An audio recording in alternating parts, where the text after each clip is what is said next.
Sir, ಇವತ್ತು KC ನೀರು ತುಂಬಿಸುವಂತ ಕೆಲಸನ ಮಾಡ್ತಿದ್ದೀರಿ, ಭೂಮಿ ಪೂಜೆ ಏನಂತೀರಿ ಸರ್? ಒಂದು ವಿಶೇಷವಾದಂತ ಪ್ರಕಟಣೆ ಮತ್ತು ಮನವಿ.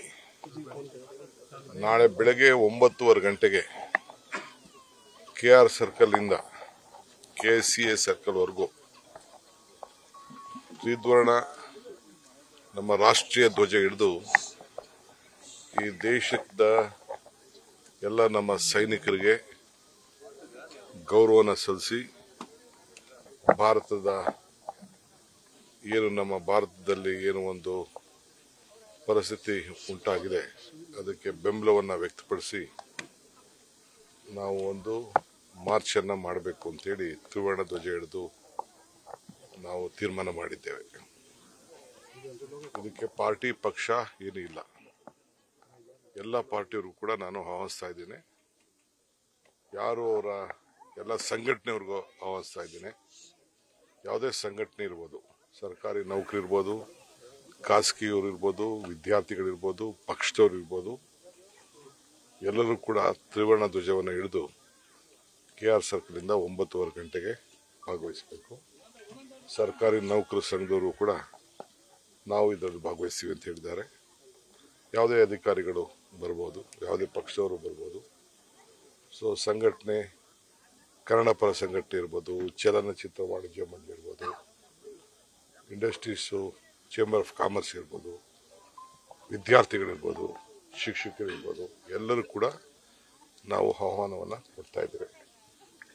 ಸೊ ಮುಖ್ಯಮಂತ್ರಿಗಳು ಕೂಡ ಮತ್ತು ಎಲ್ಲ ಕ್ಯಾಬಿನೆಟ್ ಮಿನಿಸ್ಟರ್ ಕೂಡ ನಾನು ರಿಕ್ವೆಸ್ಟ್ ಮಾಡ್ತಾ ಇದ್ದೀನಿ. ಎಲ್ಲರೂ ಕೂಡ 9:15 ಬಂದು ಜಸ್ಟ್ ಒಂದು 3/4 ಗಂಟೆ ಆಗ್ತದೆ ಅಷ್ಟೇ.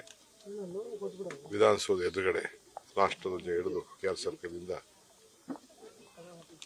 ಗೌರವನ ಸಲ್ಲಿಸುವಂಥದ್ದು, ಐಕ್ಯತೆಯನ್ನು ಮಾಡೋದು, ಅವರು ಮಾಡಿದಂಥ ನಮ್ಮ ದೇಶದ ಗೌರವನ ರಕ್ಷಣೆ ಮಾಡಿದಂಥ ಯೋಧರಿಗೆ ನಮನವನ್ನು ಸಲ್ಲಿಸುವಂಥದ್ದು, ಸರ್ಕಾರದ ಪರವಾಗಿ ನಿಲ್ಲುವಂಥದ್ದು, ಇದು ನಮ್ಮ ಧೋರಣೆ ಆಗಿದೆ.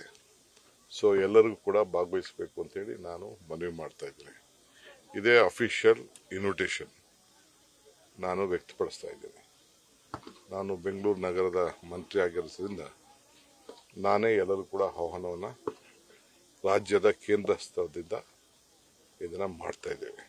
ಇದಕ್ಕೆಲ್ಲರೂ ಕೂಡ ಭಾಗವಹಿಸಬೇಕು ಅಂತ ನಾನು ಮನವಿ ಮಾಡ್ಕೊಳ್ತಾ ಇದ್ದೀನಿ. ಯಾಕೆಂದರೆ ನಾಳೆ 10:30 ಗಂಟೆ ಕೆಲವು ಆಫೀಸ್ಗೆ ಹೋಗಬೇಕಾಗ್ತದೆ. ಅಷ್ಟರೊಳಗೆ ಎಲ್ಲ ನಾವು ಮುಗಿಸ್ತೇವೆ. ಕೆಆರ್ ಸರ್ಕಲ್ ಅಲ್ಲಿ ಪ್ರಾರಂಭ ಆಗ್ತದೆ, ಕೆಸಿಎ ಸರ್ಕಲ್ ಅಲ್ಲಿ ಮುಗಿತದೆ. ಅದು ನಾವು ನಮ್ಮ ಡ್ಯೂಟಿ, ನಮ್ಮ ಭರವಸೆ ಇದೆ ಎಲ್ಲ ಕಡೆನೂ ಸುಭದ್ರವಾಗಿ ಮಾಡಿದ್ದೀವಿ ಅಂತ.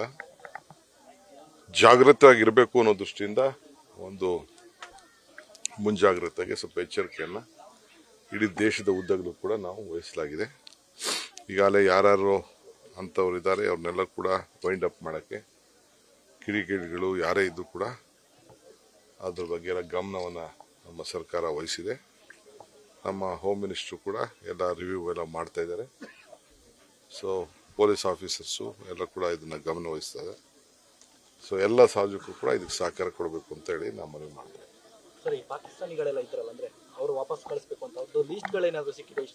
ನಾವು ಅದನ್ನು ಡಿಸ್ಕ್ಲೋಸ್ ಮಾಡೋಕ್ಕೆ ತಯಾರಿಲ್ಲ.